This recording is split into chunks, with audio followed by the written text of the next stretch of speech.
आगामी मनपा निवडणुकांसाठी ठाकरे एकत्र येण्याची चर्चा असताना शिवसेना ठाकरे पक्ष आणि मनसेचा आज ठाणे महानगरपालिकेवर मोर्चा. शरद पवारांची राष्ट्रवादी देखील सहभागी होणार.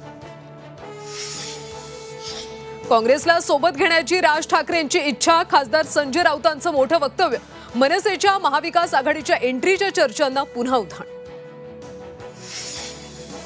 महाविकास आघाडी प्रवेशाबाबत कुठलाही प्रस्ताव नाही. पक्षाची भूमिका राज ठाकरेच मांडतील. राऊतांच्या वक्तव्यावर मनसे नाराज, तर मनसेच्या नाराजीनंतर राऊतांचा राज ठाकरेंना मेसेज. मुंबई महापालिका निवडणूक काँग्रेस स्वबळावर लढण्याची शक्यता. मनसेबाबत कुठलीही तडजोड न करण्याचं काँग्रेसचं धोरण. सूत्रांची माहिती. मला पाडण्यासाठी भाजपने 5 कोटी दिले. जनकल्याण यात्रेतून राष्ट्रवादीचे आमदार बाबा आत्राम यांचा भाजपवर प्रहार. आगामी निवडणुकीमध्ये भाजपला एकही जागा देणार नसल्याचंही वक्तव्य. उपमुख्यमंत्री एकनाथ शिंदेंची आणखी एक योजना बंद होण्याची शक्यता. आनंदाचा शिधानंतर माझी शाळावर लाल शेरा मारल्याची चर्चा. तर्कवितर्कांना उधाण.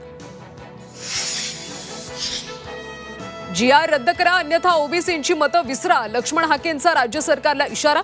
दिवाळीनंतर ओबीसी आंदोलन 4 पट वाढणार असल्याचंही वक्तव्य. IRCTC घोटाळ्यामध्ये लालू प्रसाद यादव, राबडी देवी आणि तेजस्वी यादवांवर आरोप निश्चित. निविदा प्रक्रियेत हस्तक्षेप. कोर्टाचं निरीक्षण.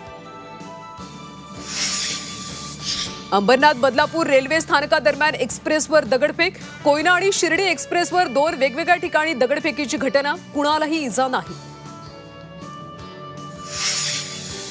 आणि सोन्या चांदीच्या दरात मोठी वाढ. सोन्याच्या दरात 1100 रुपयांची तर चांदीच्या दरात 1000 रुपयांची वाढ. सोन्याचे दर 1,28,000 तर चांदीचे दर 1,85,000.